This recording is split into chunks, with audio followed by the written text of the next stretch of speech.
Hello and welcome to Iaomai, Scotland, Heart to Heart. I would like this week to try and follow on a day-to-day basis what Jesus did leading up to his crucifixion. Yesterday, of course, we celebrated Palm Sunday, which is the day that Jesus triumphantly entered Jerusalem.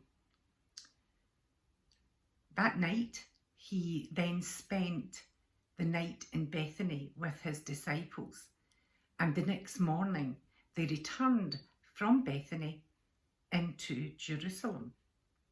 And on the way is when they encountered the fig tree, which, because it wasn't bearing fruit in season, Jesus cursed it. I would then like to read from Matthew 21, from verse 10 to 15. As Jesus entered Jerusalem, the people went wild with excitement.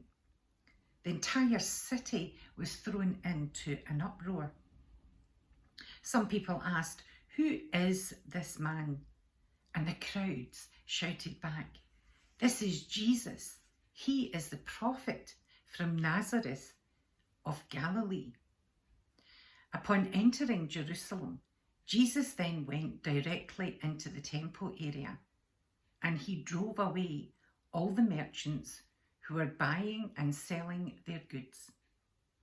He overturned the tables of those selling doves and all the stands of those buying and selling goods.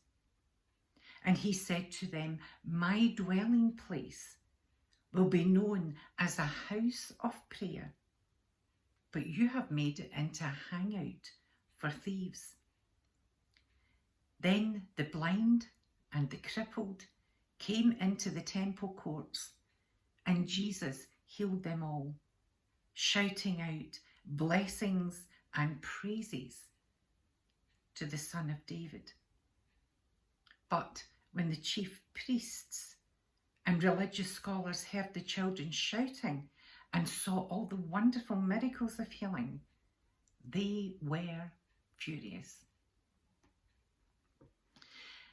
And it struck me today as I was reading this, two things. The fig tree and the temple presented themselves as one thing, when in reality they were something quite different. The fig tree presented itself as a fig tree and yet didn't produce the fruit that the fig tree should produce.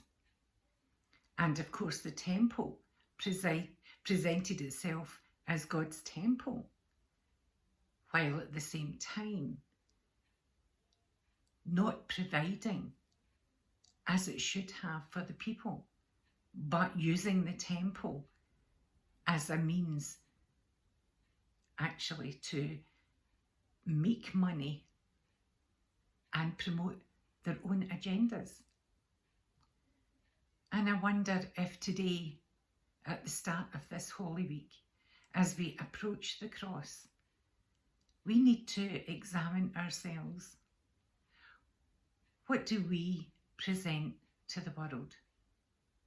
What does the world, knowing that we're a Christian, expect us to produce?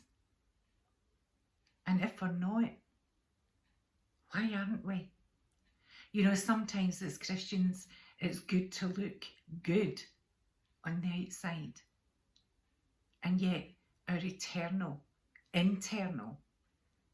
often doesn't reflect the external presentation. And often the internal is a place, much like the temple court, where we allow things that are not honouring to God to grow and take root in our lives. And you know, once Jesus had dealt with those things, it then says that the blind and the crippled came into the temple court, and Jesus healed them all.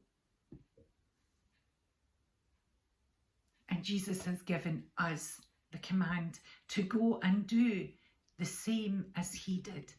In fact, the Bible says that we will do greater, but only after everything is cleared out, only after everything is laid down, only after we say, Lord, I am the clay and you are the potter. May everything that I do and think and say be only for your glory. So I challenge you this week.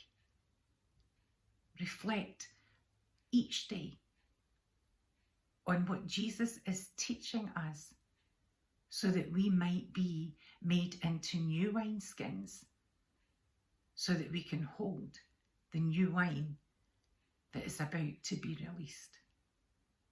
God bless.